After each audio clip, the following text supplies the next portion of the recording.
bad. Let's say they were less good. My name's Katie. I'm Garet.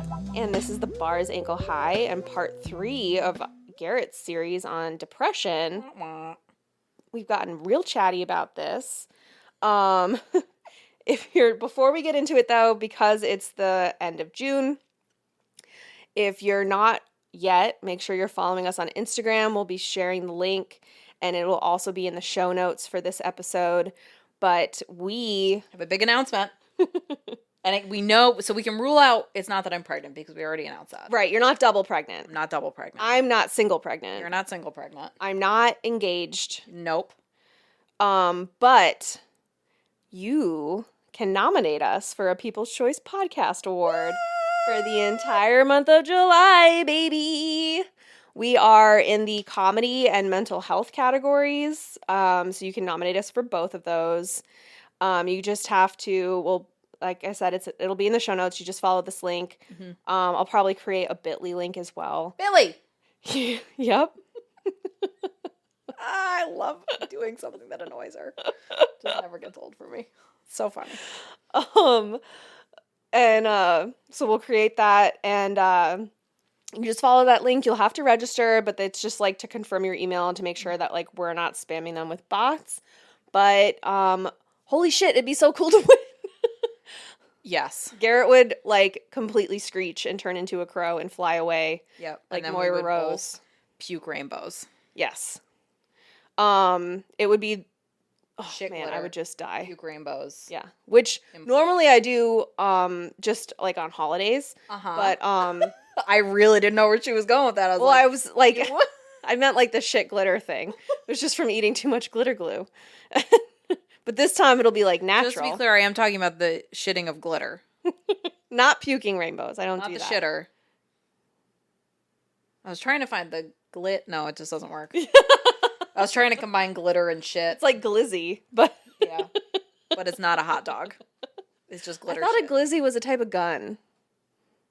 Like I thought it was like a Glock. I thought it was slang for like a Glock.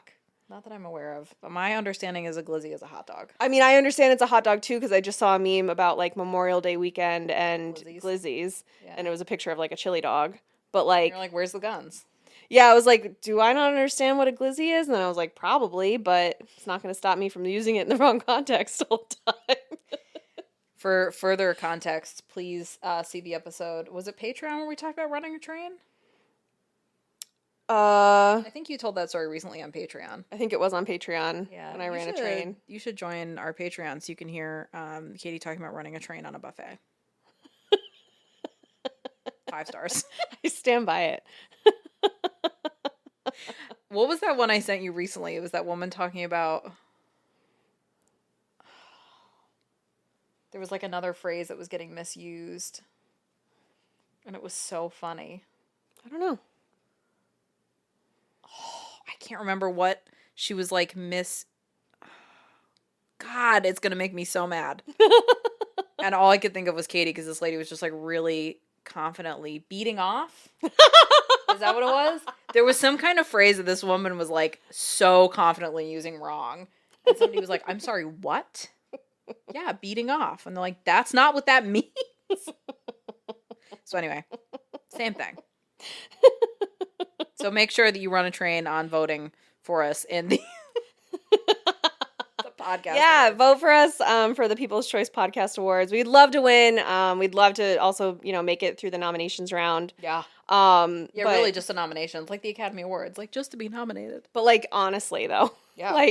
No, I'm not kidding when I say that. Yeah, by all means have your friends nominate us too. Yeah. I'm sorry.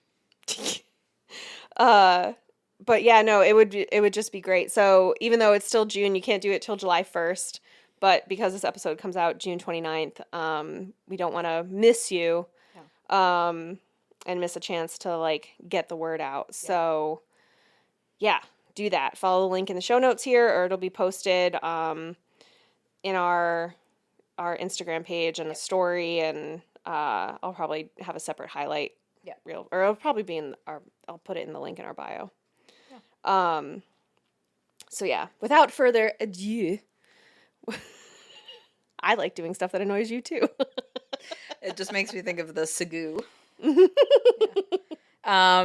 So 2 weeks ago, we were talking about like types of depression, symptoms of depression, some bad coping with depression.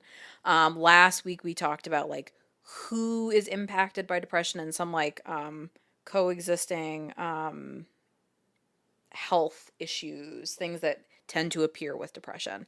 So this week we're going to focus on treating depression, which I kind of went down a rabbit hole of like some new things that are coming out to treat depression that I want to talk about too, which is why we decided to make this its own episode. Are you going to talk about first the history of treating depression and the invention of the vibrator? No, but I would love for you to talk to us about that. Do you know what I'm talking about? Yeah, like how they were like treating women who had like hysteria with orgasms, basically. Yes. I mean, they also invented the chainsaw to rip open a pelvis for childbirth, so that's a good point. They owed us one. But yeah, that's true. I feel like ultimately like treating this and I'm putting hysteria in quotes. They kind of owed us. They owed us some professional orgasms. Yes. So if you don't know, it was in I think the early 1800s that it was. It had to be later than that.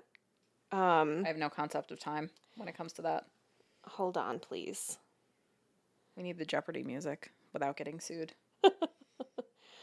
It'll just be like our music, but like slow and like, but it's not that different actually. It's probably just gonna be like our spooky season, but like without the like. If you guys are new listeners, I'm gonna talk about this while Katie's Googling. If you're more recent listeners, you missed out on our seasonal theme music that our editor made. We have special Halloween music, which is my favorite thing I've ever heard in my whole goddamn life. And Katie's favorite thing she's ever heard in her whole goddamn life is our Christmas version. Yes, it is my ringtone currently, and also the sound that I wake up to every day for work. It's my alarm clock noise. And also, if you join Patreon, everybody gets access to those as ringtones. Right. So yeah, you can download those as ringtones. So join our Patreon. So in the 1880s, Joseph Mortimer Granville patented the electromechanical vibrator. It was used to treat muscle aches. That's what I used mine for. I mean, in a way. And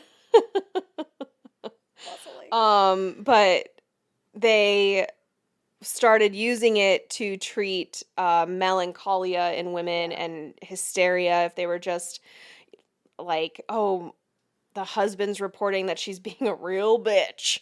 You go to the doctor and you get all vibrated on, and they like just kind of like electroshock your taint. I mean, in fairness, if I'm in that kind of mood, then that would probably fix it. Oh, totally. For sure puts me in at least a neutral state. Yeah. Definitely less mad.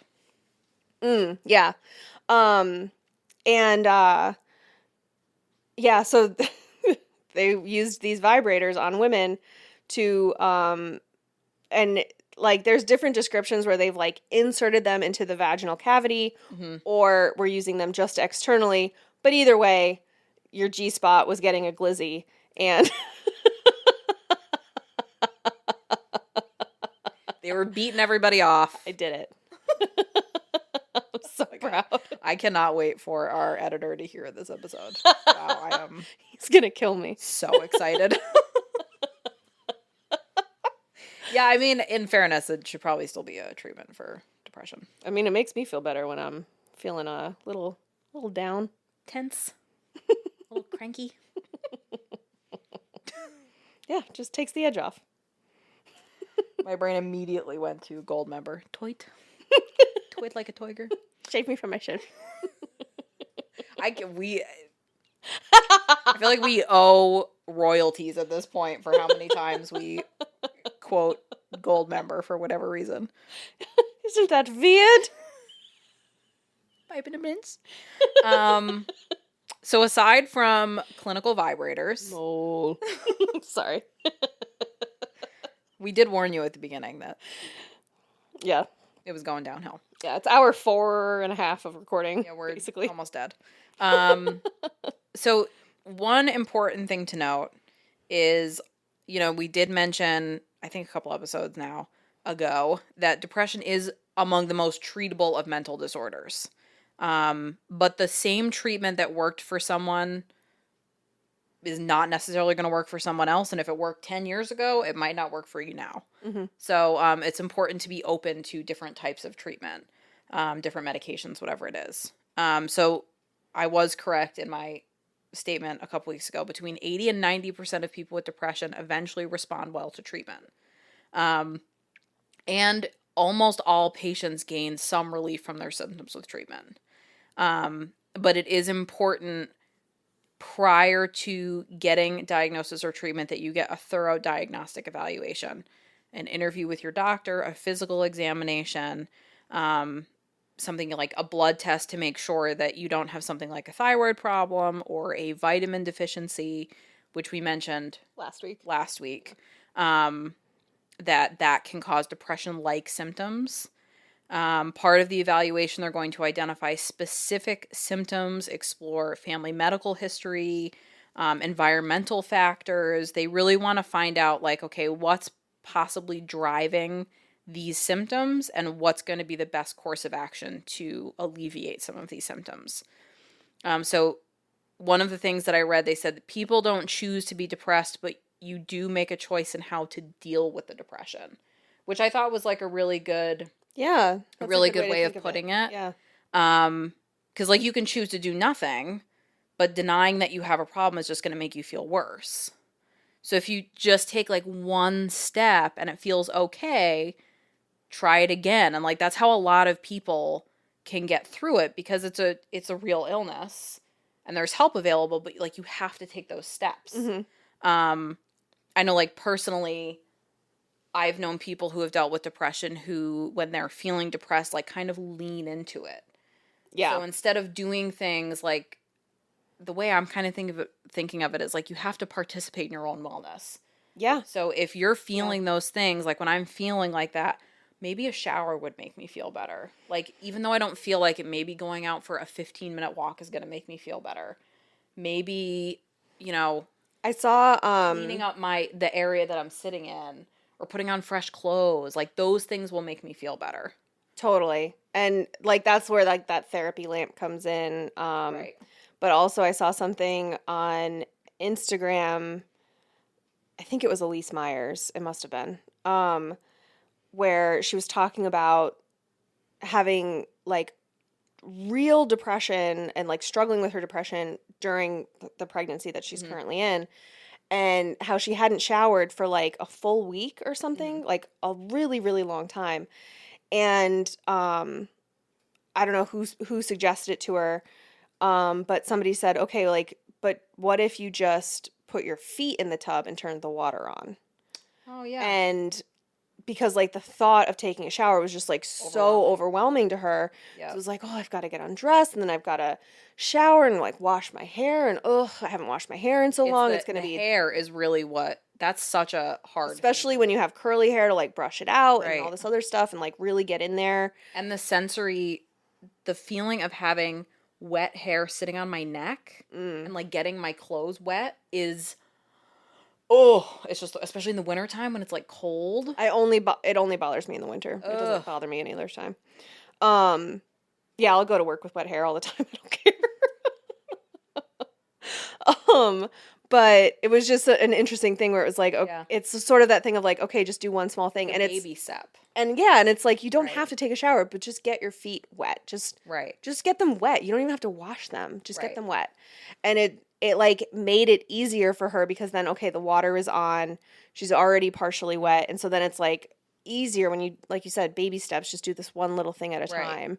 And, but it's, you kind of do need a lot of times a third person to say, an outside person to say what about this? And, could you try it this way? And because you just can't come up with those solutions on your own a lot of the time. Or it just feels overwhelming. Like, I know sometimes even if it's like, I don't have the energy to like clean the whole kitchen, I can at least like put the dishes in the sink.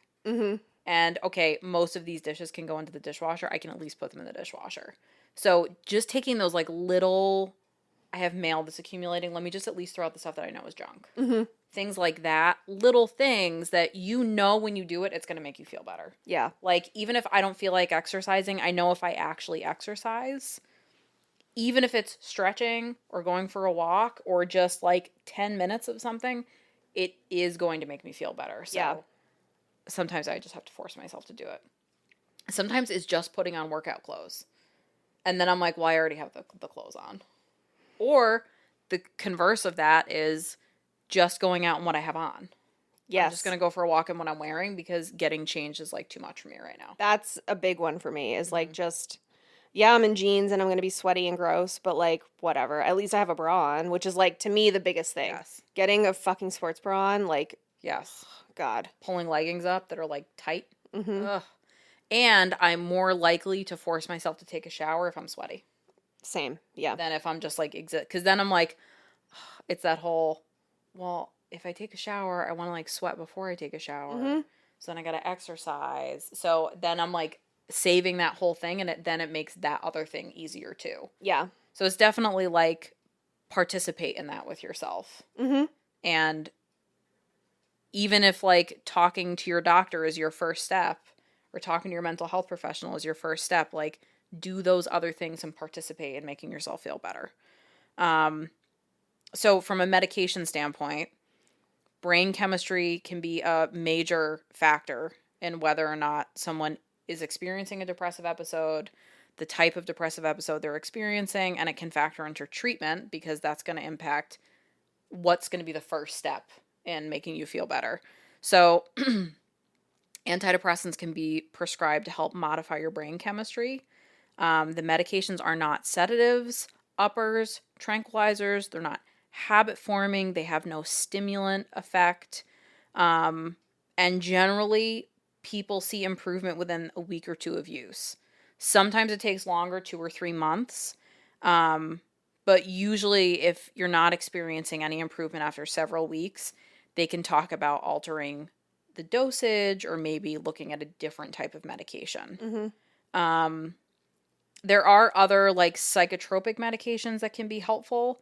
So it's going to be one of those things where it's kind of trial and error to see what's going to work best for you. Usually psychiatrists will recommend taking a medication for 6 months or more after your symptoms have improved. So if you're taking it and it's working, take it for at least 6 months after it feels like it's working. Just try and keep, which is hard to do. Yes. And I think a lot of people fall into that. I feel better, so I don't need it. Like I halved my dose in like March or April. I'm like, okay, like I've gotten through what I know would be the worst of it if I wasn't medicated. Let me drop down because I don't think I need that high a dose in the summertime. Because normally I would not be medicated at all in the summertime, but I also am like, I know that I'm going through a period of time that would normally be making me super anxious, which would be making me feel depressed. So I'm going to stay on it because I want to get myself through postpartum in one piece. So I'm going to stay on it.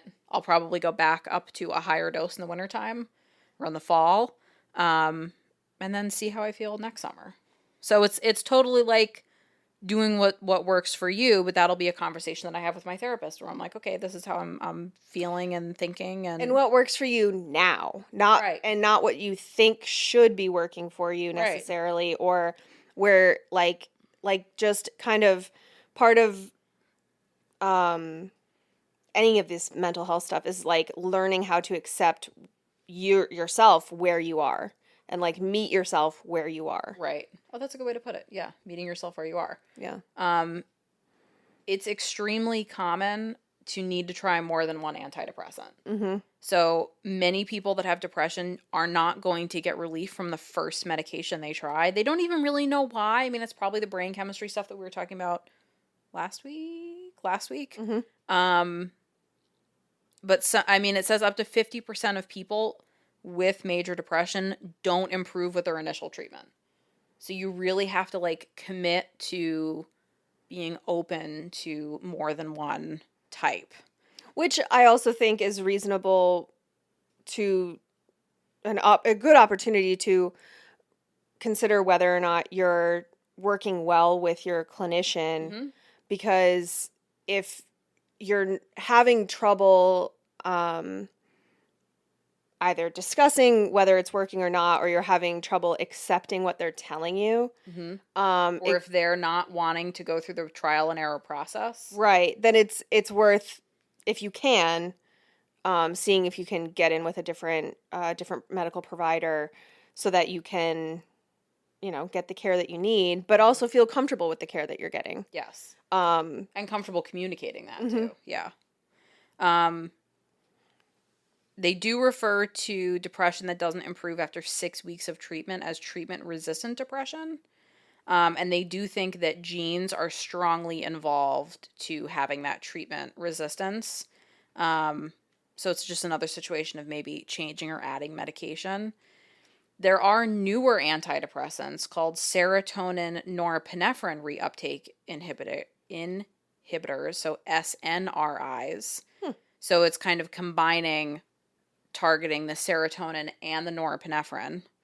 So something like Effexor would be the over-the-counter name. I've heard of that. And I think so. Another one that also targets norepinephrine and serotonin, but I think it's an older type of antidepressant, is tricyclic antidepressants, TCAs.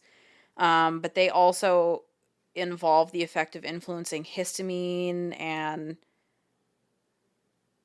acetylcholine. And there's more side effects like dry mouth, blurry vision, constipation. SSRIs do not use those histamine and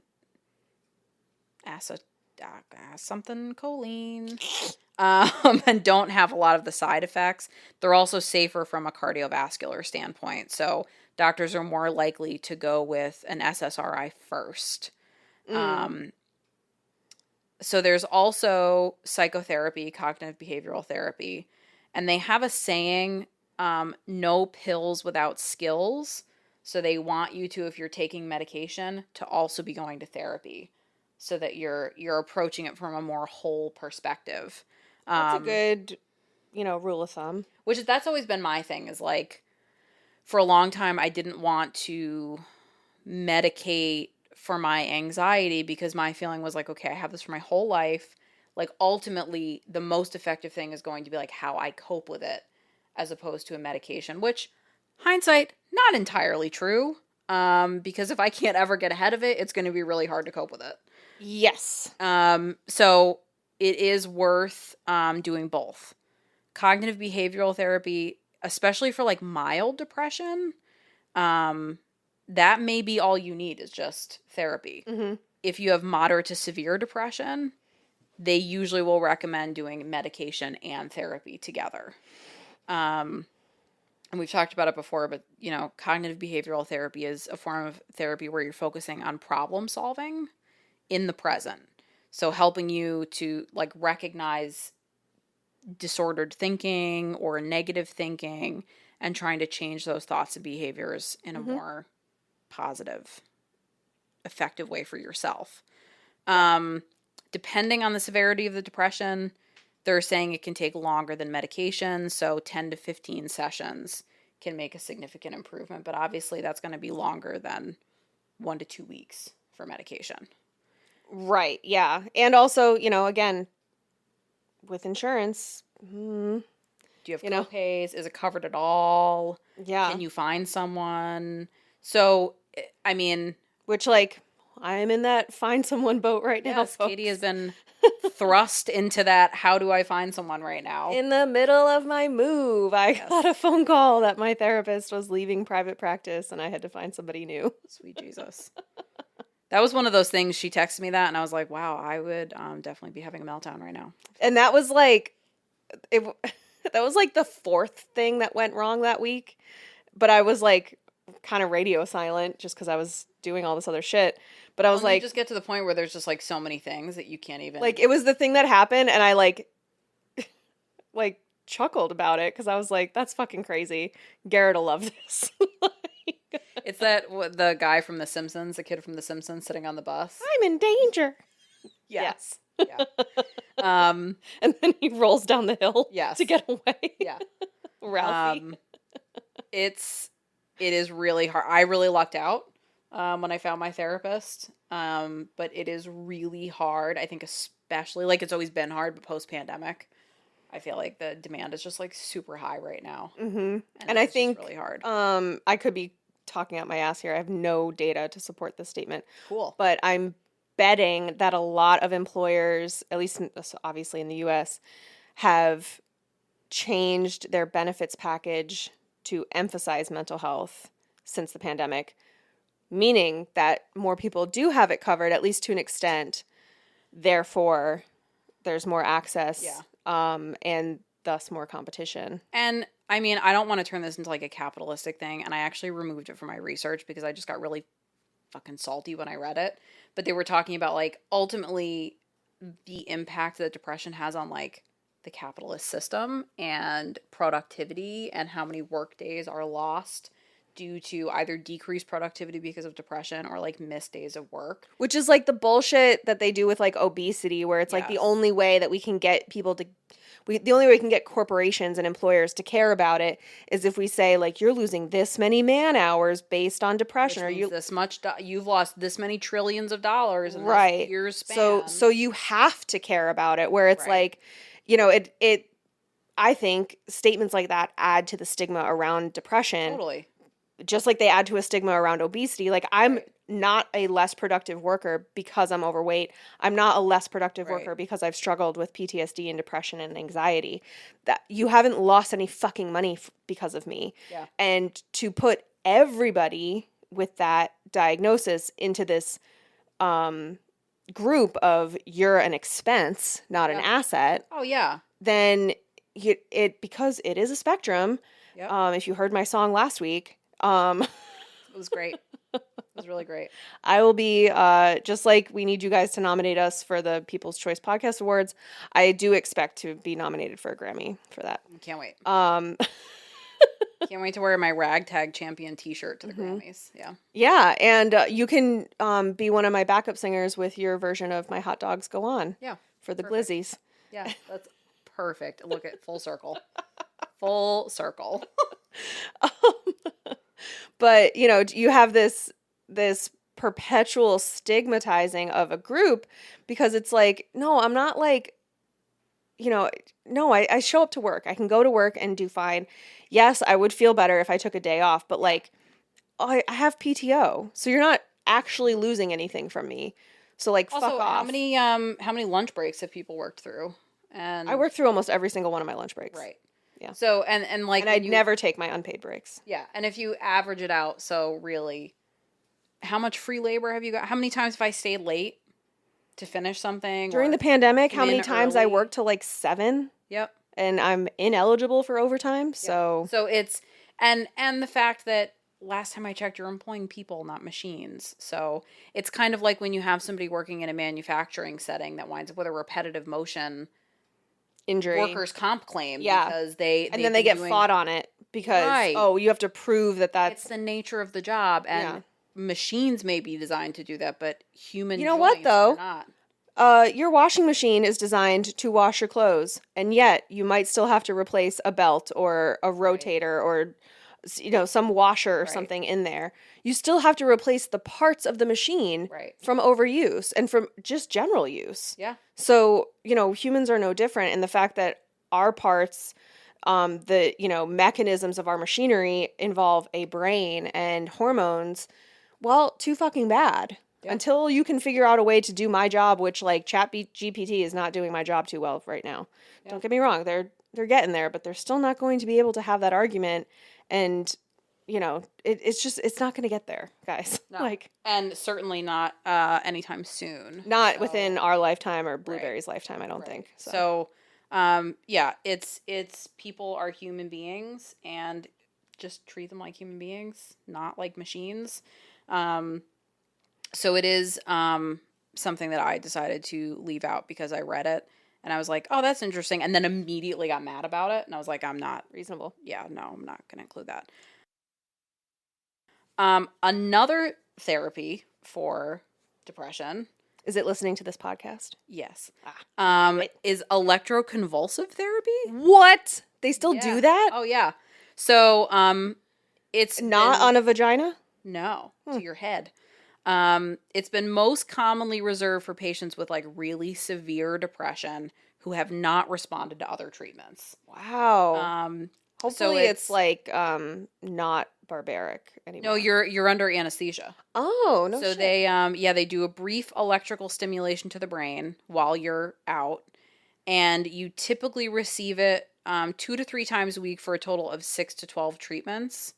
And you're, managed under a medical professional, psychiatrist, and anesthesiologist. So do you have like an open skull and they just go in there, or do they like place nodes? Oh, I don't know. I Close your didn't head. I didn't check to see the actual like Because like I'm just thinking like if you have to have that like 2 or 3 times a week. right.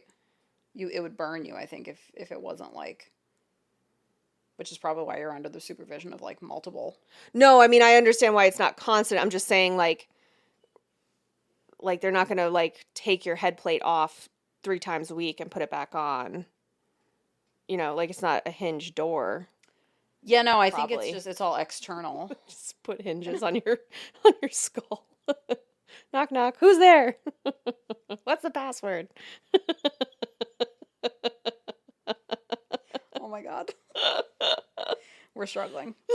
And they've used this since the 40s, and there's been a ton of like research and there's been improvements, and it's like actually very effective. Huh.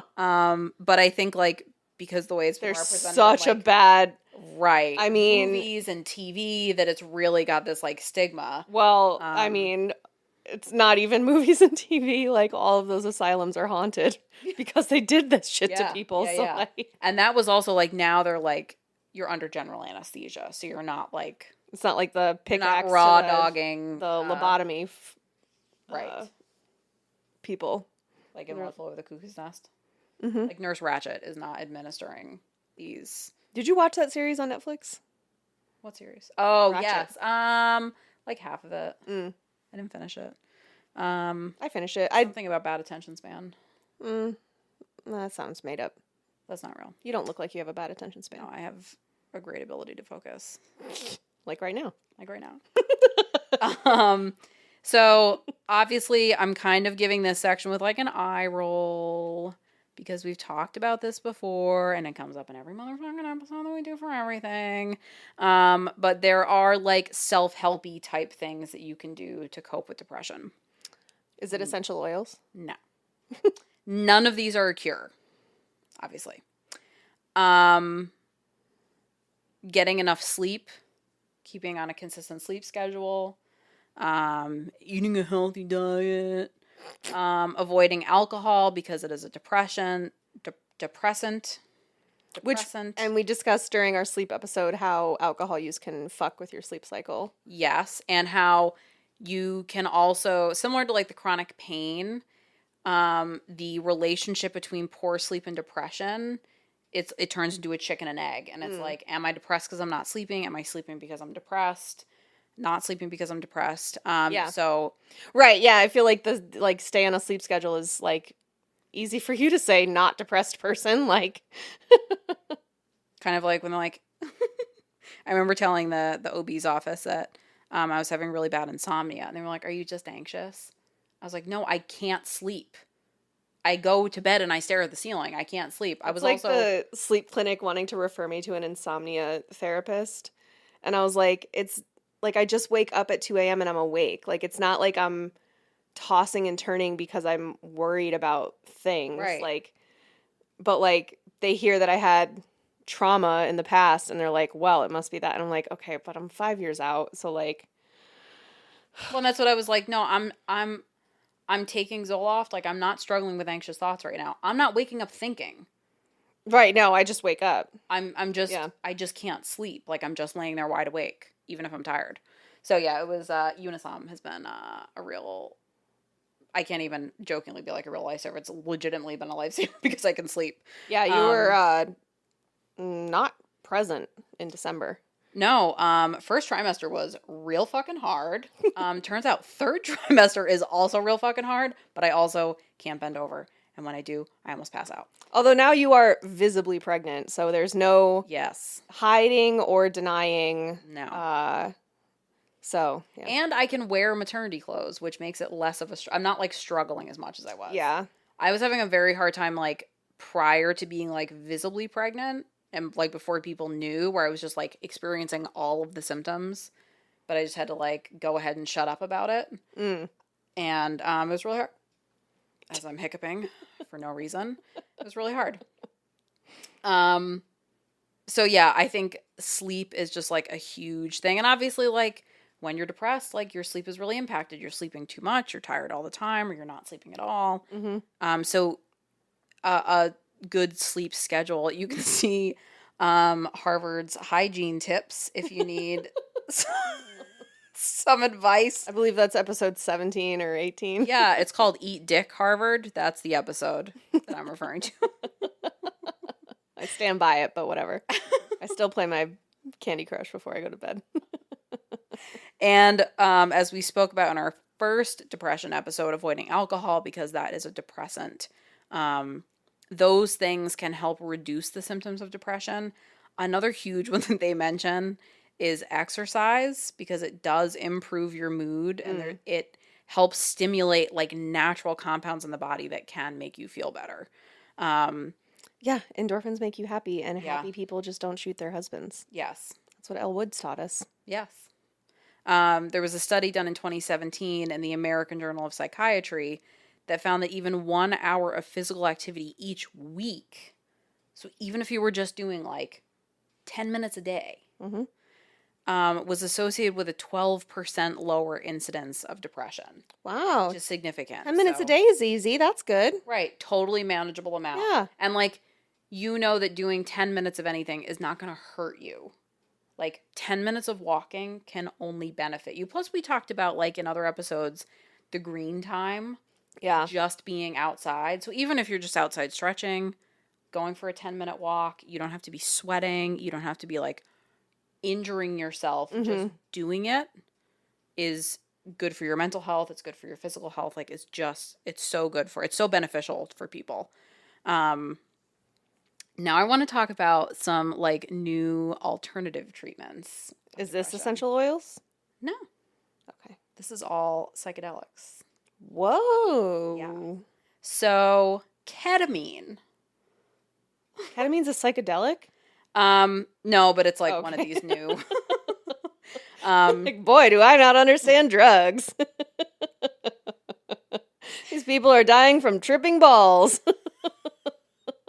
So there was a new study that suggests that for some patients, the anesthetic ketamine is a really promising alternative to the electroconvulsive therapy, which is currently one of the like quickest, most effective therapies for people with that treatment-resistant depression.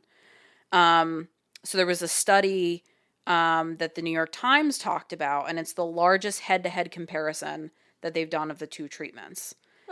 So patients who don't respond to antidepressants, which is about a third, which we talked about before, of clinically depressed patients, have a condition called treatment-resistant depression. So it limits your options for treatment. But as we know, it's like a treatable thing. So it is really about finding the right treatment.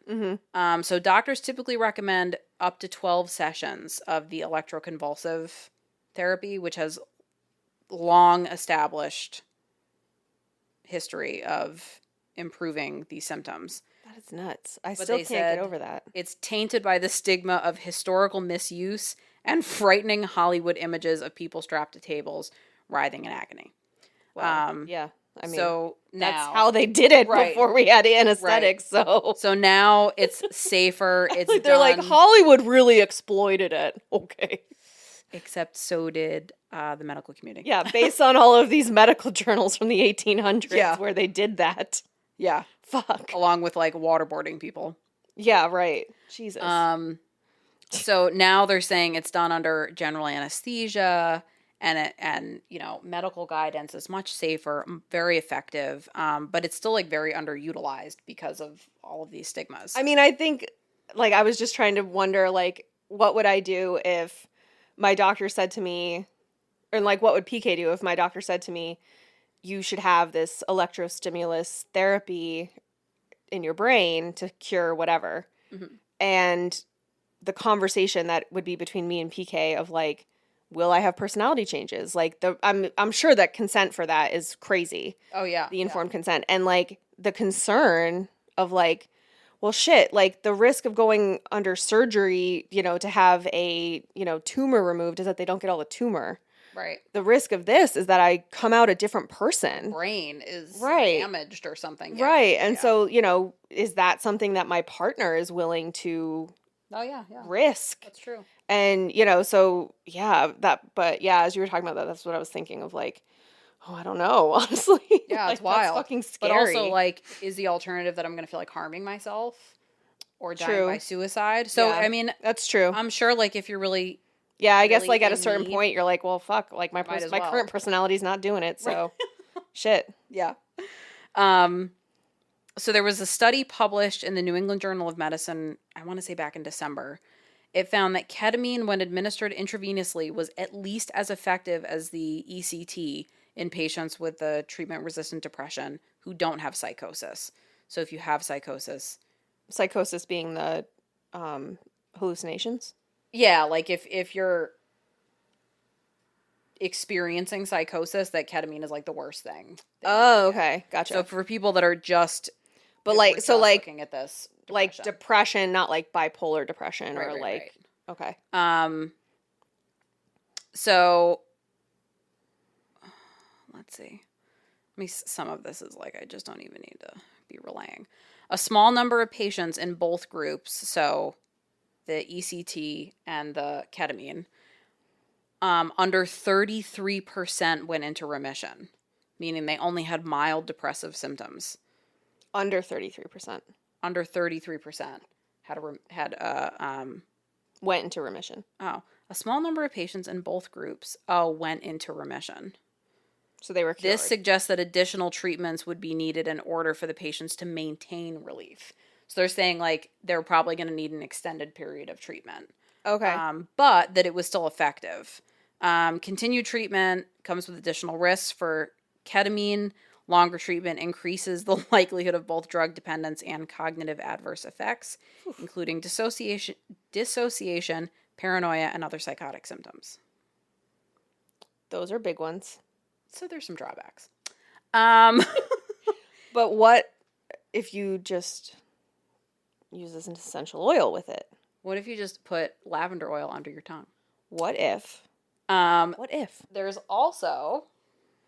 there was a study published in August 2020 that found a strong connection between gut health and mental well-being. I remember hearing about that study. Yeah. Noting that depression is strongly associated with a gut imbalance. So a varied diet, including probiotics and prebiotics, may play a role in managing depression, although they need to do more research. Magnets. You know that Insane Clown Posse song, Magnets? No. Okay, well, the hook is like, magnets, how do they work?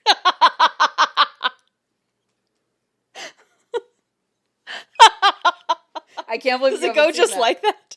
Yes. Like they just speak it? Hold on. I can't believe you haven't heard of this. No. I need the lyrics now. Am I going to be a juggalo at the age of 35?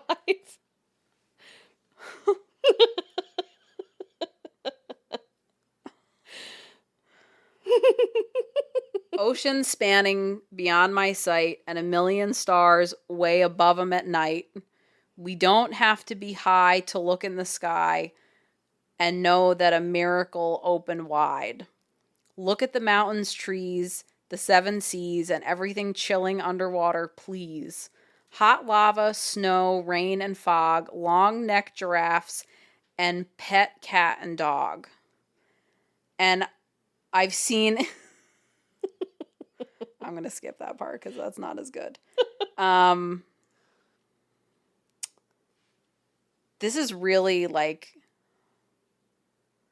Where's the magnets? Where's the part where they talk about...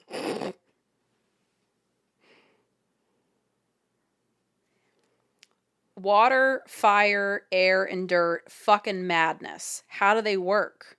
And I don't want to talk to a scientist. Y'all motherfuckers lying and getting me pissed. I'm sorry. Air, fire, water, and dirt, fucking madness? Yeah. Not magnets. No, there's a part where they talk about magnets, too. Okay. No, because the song's called... Oh, it's called Miracles. I thought it was called Magnets. Wait, hold on. There's got to be magnets in here. There's a magnet version on the fucking radio, like your hot dogs will go on. Oh, yeah. No, there is a line. There is a line. Oh, the other thing said it was madness. It's magnets. Oh, okay. Music is a lot like love. It's a feeling.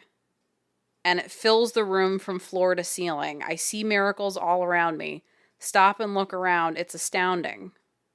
Water, fire, air, and dirt. Fucking magnets. How do they work? And I don't want to talk to a scientist. Y'all motherfuckers lying and getting me pissed. There's another part I gotta read. And I love my mom for giving me this time on this planet. Taking nothing for granted. I seen a caterpillar turn into a butterfly.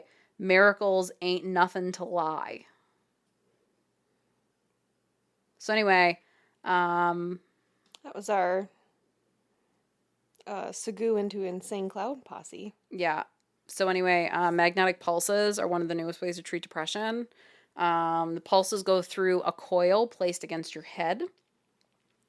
And they call this repetitive transcranial magnetic stimulation. You don't need anesthesia and all you feel is like a slight tapping. It says it lasts 30 to 60 minutes. They may prescribe 20 or more sessions over a 4 to 6 week period. And it's, again, for people who don't respond to... Isn't that Havana syndrome?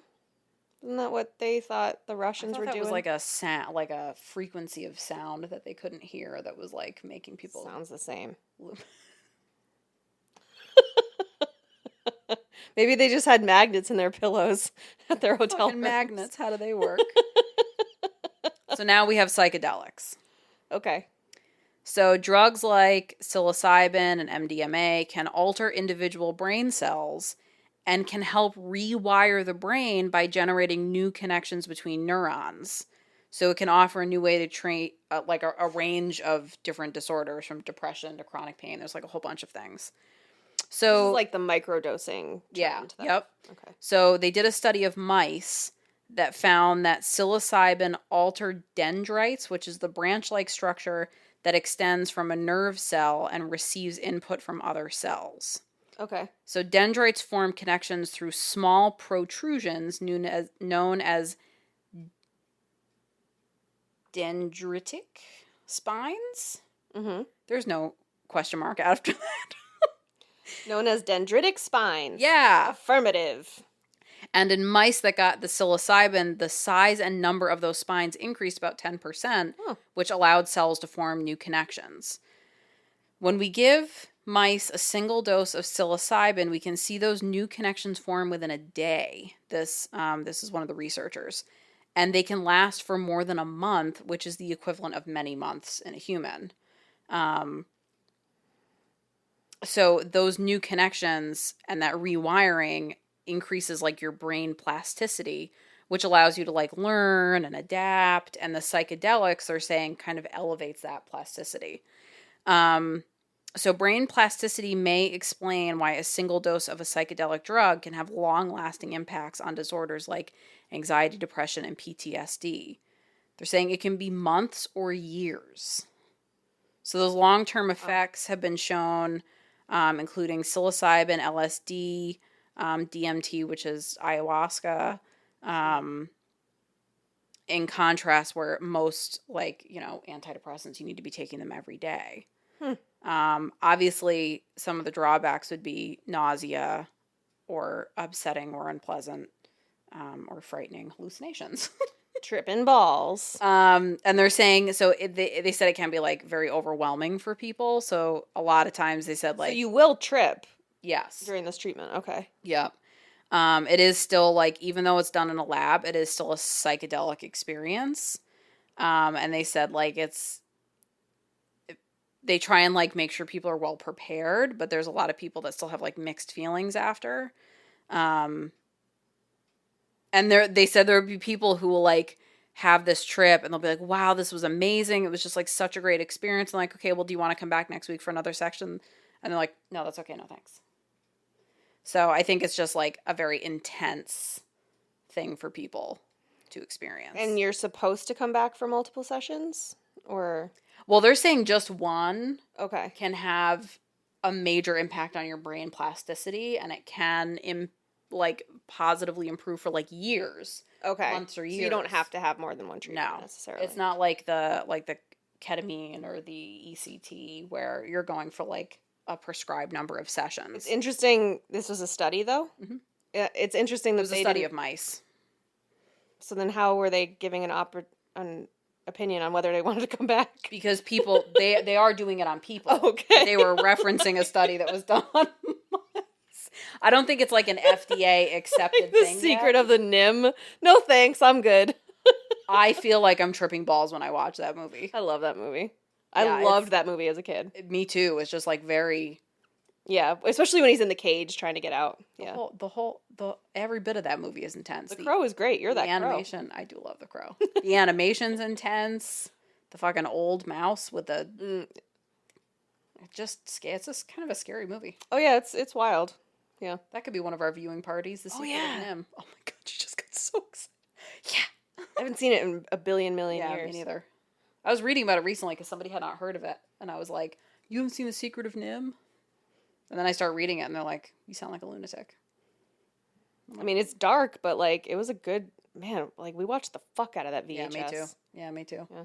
I watch that a lot. But yeah, that movie makes me feel like I'm makes tripping more balls. sense.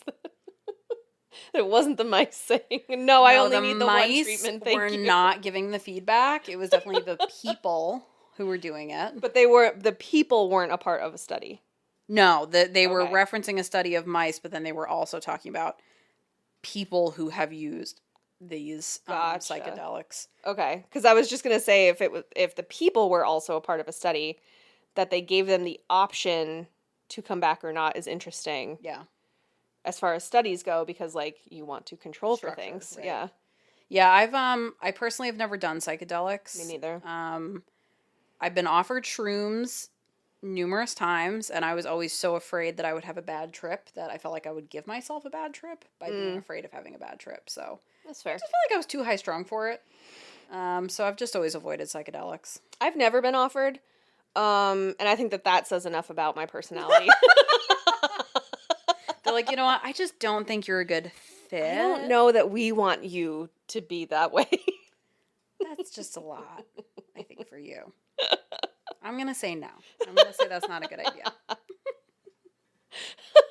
No, I actually was in a relationship with somebody who definitely we had conversations about how they had a, like, polysubstance abuse issue. Yes. And refer back to episode 43. Yeah.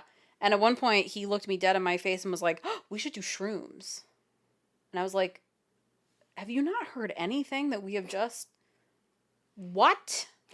It's like, that's when I get all of my good check ideas. Yeah. I'll finally be able to think of a way to use a bank if I do shrooms. So, you know, he's like watching that movie with Jesse Eisenberg where they, like, rob a bank. And they're like... Oh, that, yeah. Now You See Me? Yes. Yeah. Yes. He's like, that's it. I've got it. I figured it out. It's like that, but also Ocean's 11. Hear me out. So what we have to do is both take shrooms. Yeah, no, I just felt like I was and, like, even in a clinical setting, like, you have to think about the fact, like, once they give you a hit of MDMA, like, you're just riding it out. Like, That's what freaks me out. Yeah. If I drink too much, like, okay, I can lay down and kind of sleep it off. If I smoke too much weed, I can lay down, sleep it off. If I do too much MDMA, I'm going to freak out for like fucking 6 hours. Mm-hmm. So that kind of scares me a little bit. Yeah. I mean, you know, the people in this room have all been in a place where you drink too much and yak and whatever. And so it sucks. I mean, but you get it out of you. And, you know, that first time that happens, though, you didn't know what to expect and what was going on. So it's a similar thing. Would you be more likely to do electroconvulsive therapy or psychedelics? I would rather do psychedelics. Yeah, me too. Yeah. I feel like I'd rather do shrooms specifically. I don't know that I have a preference.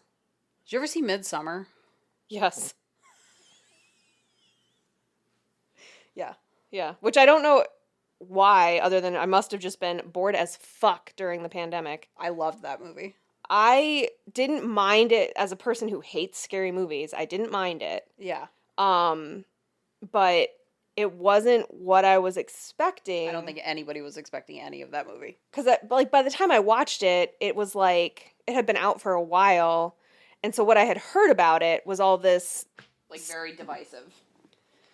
Well, not divisive, but like... Oh, it's like a horror flick, but like not. And so, like, it was these, like, almost nondescript explanations. And so, like, really all I knew was that the majority of it happens in daylight. And I was like, okay, I can handle daylight. Yes, same. But then also, it had these elements like the, like human centipede type things. Yep. Where people are like sewn together. And so that was like like that was the part of it where I was like, what the fuck? You're like, it can't be bad when it's like a foot's coming out of the dirt. Daytime and there's flowers everywhere. Yeah, and it was, but I found it very interesting in the like love bombing that the cult does to like get her on their side. Like that was a very interesting kind of like study into something without really having much of a language to share. Yeah. Between the main character and the rest of the cult members. So I thought that was very interesting. Because I find cults fascinating. I mean, I think it's just, I could learn about them all day. But yeah, I guess, were they taking things in Midsummer? Yeah. Oh, I might have missed that. Well, like they did at the beginning. Oh, right. You know, they were in the field. The friends and they did shrooms. Yeah. And then I believe there was something in the tea that they were giving everybody. There was like that thing that they were serving everybody every day. And I think that was spiked. Yeah, I missed it. It was too subtle for me. So that was our 3, what was only supposed to be 1 and turned into 3 parts on depression. Good job. That was a lot of research. It was. I was really having a hard time yesterday. I wonder if the mic just picked up the growl my stomach did. Oh, I don't know. Yeah, I was on the struggle bus yesterday, trying to. It's like I would think I was done. I'd be like, okay, this is good. Okay, and I'd be like reading back through. I'm like, no, there's a hole. And another thing. Yeah. Right, and then I'm like going and I'm researching. I'm like, okay, I fill in that gap, and then I would like keep reading through. I'm like, no, another hole. And then it's like you just keep filling stuff in. Then I was like, oh my god, this is so many pages. Mm-hmm. So that's why I tried to give you the heads up that it was definitely gonna be more than 1. No, that's good. I was expecting 3. Right. So, yeah, no, you nailed it. Nice. Next Thursday we'll have a whole new topic. I swear we're done with depression. Yes. Oh no, that's a lie. We're gonna be doing postpartum depression at some point soon. Mm-hmm. Very soon. Oh my god. Some point very soon we'll be doing... feed your baby. There's a protest happening in my abdomen. Yeah, in a couple weeks, I think. Yeah, that's coming up on the horizon. But no, I think next week we're doing or I'm doing hormones, but like how hormones dictate your diet and all that stuff. And yeah. So tune in next week. And make sure you're keeping an eye on our Instagram so that you can get the deets on voting for us in the People's Podcast Awards? People's Choice Podcast Awards. There we go. People's Choice Podcast Awards. Yep. There's going to be a link in the show notes for this episode. But it'll also be on our Instagram. Make sure you're following us. We're at The Bar is Ankle High. We also do weekly episode title polls. They're great. Contests. Yeah. So if you guess the name of that week's episode correctly, you'll be entered into a drawing for a logo sticker and maybe some other goodies if you behave. You can join our Patreon at patreon.com/The Bar is Ankle High. We have 3 tiers you can join at. $2 toe rings get monthly horoscopes that are fake. $5 anklets get the horoscopes and bi-weekly Dysfunction Junction bonus episodes. And $10 Limbo Champions get those benefits plus ad-free episodes every week, and they get added to our close friends list on Instagram. So you can go to patreon.com/The Bar is Ankle High to join there. And we have merch at bit.ly/ankle high merch. Billy! There you go. Oh, God. It's so funny. Is it? Yeah, there it is. So, but yeah, that's all we have. And yeah, please nominate us for, a People's Choice Podcast Award in the comedy or mental health category, or both, or some other category you want to see us in. Starting July 1st, you can nominate us. And get your friends to nominate us, just share it far and wide. Yeah. We'd love to be nominated and holy shit, maybe win. Puke rainbows and chick litter, as previously established. Mm-hmm. Which apparently Katie does sometimes, so that was news to everybody. Well, you eat a glitter crayon and let me know what happens then. I will stick to my hand sanitizer, thank you very much. But in the meantime, enjoy your glizzies and eat your shrooms and take your supervised doses of MDMA. Because the bar is ankle high. Bye. Bye.